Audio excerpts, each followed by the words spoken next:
This is Belani Lay Patterson with another episode of Women Healing Globally and Balanced Cosmic Living with the Nine Dimensions. And yesterday, I went ahead and I did like a little bit of a teaser. I posted it on YouTube and LinkedIn to tell you about a story of what we're going to be talking about, which is Peace Be Still. And so the reflection series that we're going to kind of falls under the realm of the spiritual dimension, at least for me, I believe so.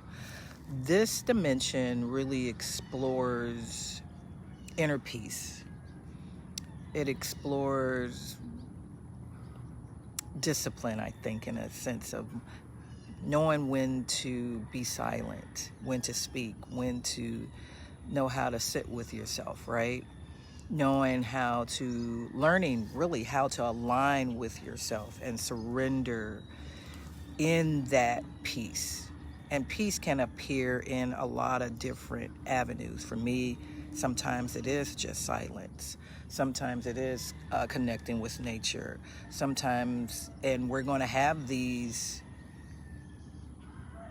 storms in our life. Nobody's exempt, right? Nobody's exempt from a storm happening in their life.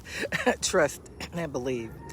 But I want to share a story. So I remember standing at a bus stop in Minnesota, which is where I raised my family, during this powerful storm that was unfolding and just happening around me, right? And this happened over 20 years ago, right? Mind you. So I'm sitting up here like, at the time, my life, I was a working mom, right? A wife, I was working in banking, and I happened to be attending school.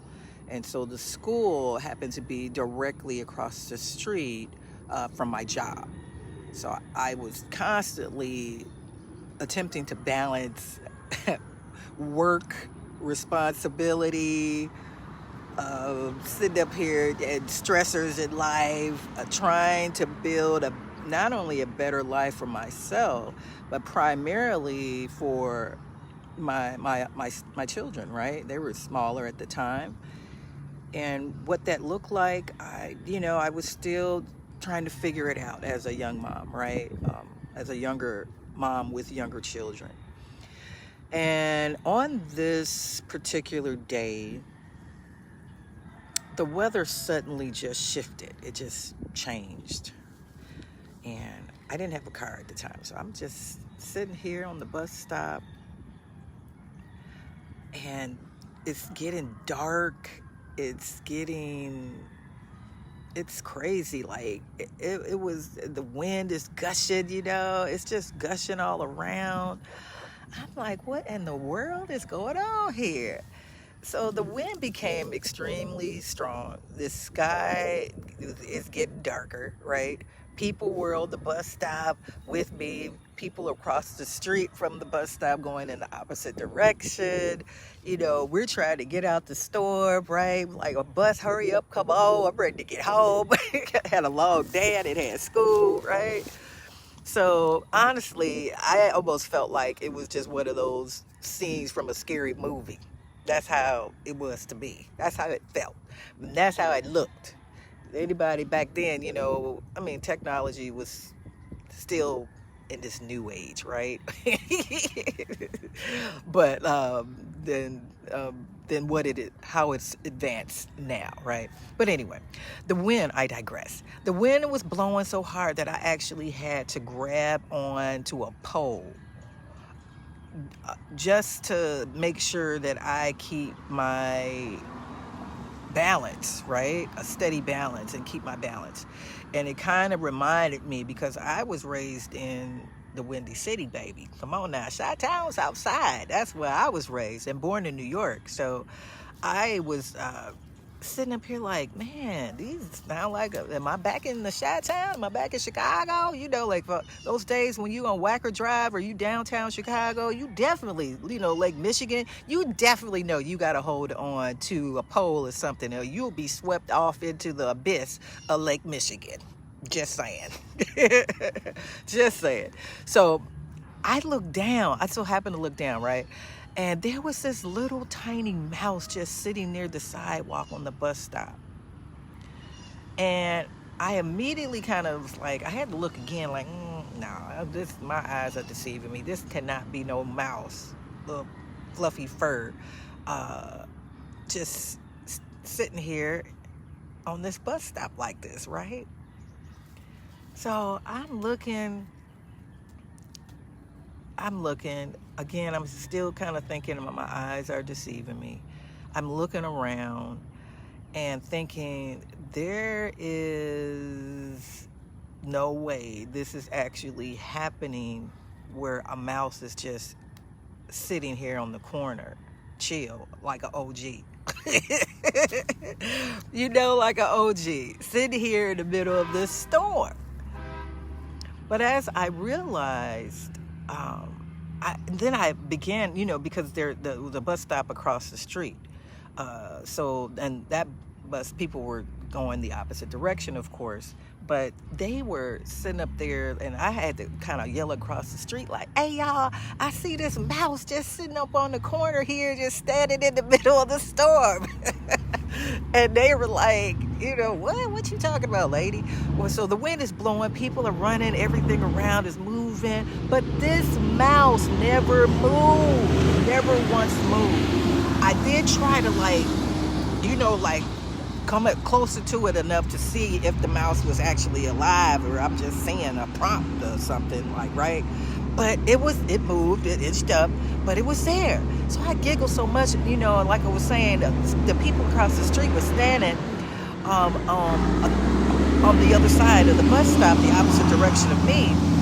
And I was trying to point out to them, like, y'all, come on now, y'all need to come over here and see this mouse right here while it's standing here in the storm all chill and everything, right? So I'm holding on tightly, trying not to lose my balance, and all of this. And I see this little tiny creature, and I began to think, like, maybe, well, I wouldn't say at that time I was thinking there was a lesson in it. First, I was still in awe that, this mouse here is being more gangster than me and everybody else trying to run from the storm, and he was actually sitting in the storm. So completely still in the middle of the chaos, right? So that this tiny little creature was here apparently to show me something, right? And in that moment,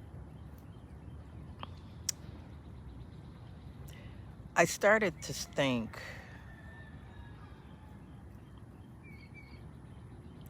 about life and how we respond to storms in our lives.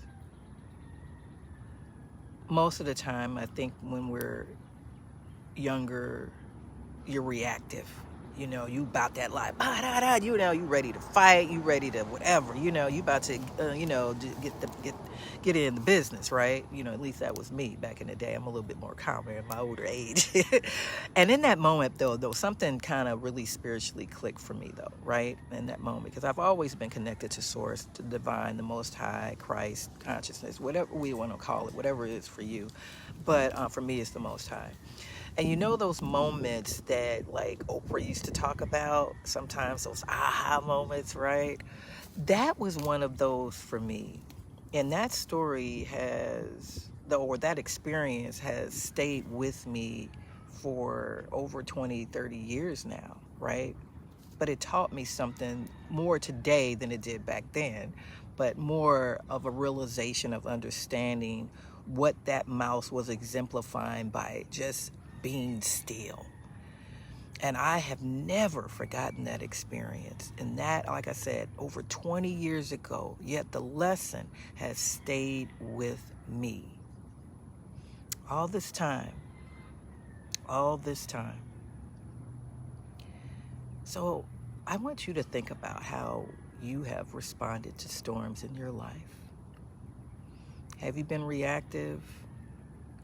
Have you surrendered? Have you decided to say, there's nothing I can do, I can't control, but do my part? Maybe you prayed, maybe you Maybe you acted the fool. Maybe you reacted. Maybe you just didn't do nothing. Maybe you walked away. Maybe you know, started to, you know what I'm saying? Maybe you started getting uncomfortable with the storm or the silence, right?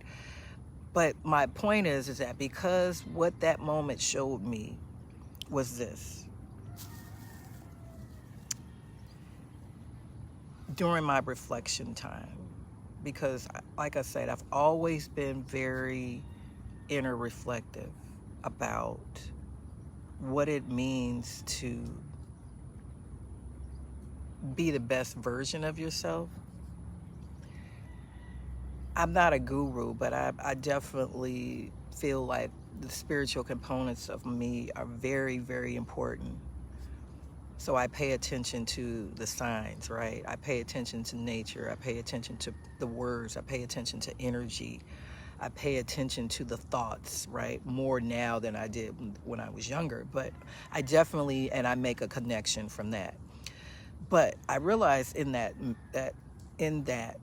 peace is not the absence of storms, right? Peace is somehow learning how to be, not to be moved by them. And sometimes healing is not so much about controlling the outcome or controlling the situation, right?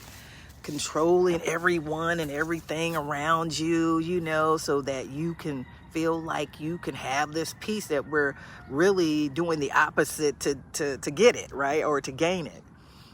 And sometimes healing is learning how to be and remain grounded while everything around us appears and is sometimes chaotic. That takes discipline. That takes wisdom. That takes an ability to surrender your ego, right? Surrender your peace of mind to a higher power, as they call it, or to Christ, or to surrender that control of wanting to control and dictate everything, which sometimes are out of your control. And definitely a storm, there's nothing you can do. That's just the Most High. That's Mother Nature. You can't control it. But, you know, I think, though, that we have tried to control the dynamics in our relationships, financial pressure. We go through all of these things, all these storms, financial pressure, social media comparison, disappointment, uncertainty. Everything feels loud. And sometimes we spend so much energy reacting to the storm that we forget to center ourselves in it. That's my take on it. Let's think about that. Sometimes we spend so much energy reacting to the storm that we forget to center ourselves within it. That is what that tiny mouse reminded me, that stillness is powerful. Silence is powerful. Because when you are silent, this is what I've seen, a lot of things get revealed in the silence, right?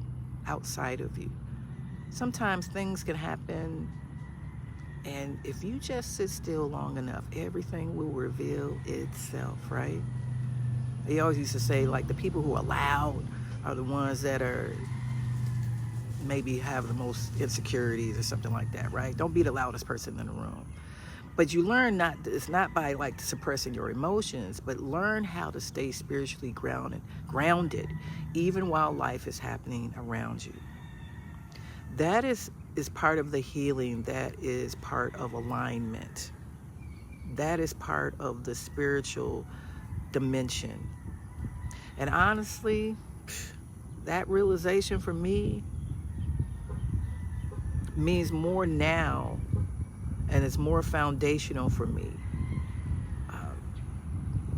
now. And I can now use this in, it's the thoughts behind the balanced cosmic living, what I birthed and founded. And I do the work today through Women Healing Globally. But I had to start with me, right? Still learning the lessons, still going through, but I'm a lot more discerning. I'm a lot more mature in some of the dimensions. I would say that. I haven't mastered all of them, and I may not till I don't know, till I go to glory. But today, man, I understand what it is to be still. I understand what it is to be in stillness and how answers and things come to you when you are in that place of peace and surrender. Because everything is connected. Everything is connected, whether we believe it or not. It is. And when one area is out of balance, we often kind of feel it in the other parts of our lives as well. It just, all things are connected. So that means that all things can be out of disarray, right? They can have a triple effect, right? A trickle down effect that just, okay, this area is not, and we have to work on one thing at a time. But again, it can have a trickle down effect. So today, I simply wanted to leave you with this reminder. Protect your peace. Protect your peace at every cost, whether it be people, places, or things. Not everything deserves your attention. Not everything deserves your energy or nor your reaction. Not everything deserves your reaction. A time where we always want to defend ourselves, right? We always want to have something to say, because of our own insecurities. And I want to be heard, or I want to be seen. No, that's not what I meant, right? Not everything deserves access to your energy. And sometimes your greatest strength is your ability to remain grounded while everything, again, around you seems to be changing. Just lean into the change, right? Don't fight it. Don't fight it. So I hope that had some gems for you. Someone was able to connect to that. And again, I am Belani Lay Patterson, the wealth of this house and founder of Women Healing Globally. Until next time, I will see you again. May you continue to be well and prosperous. Love and light. Belani Lay.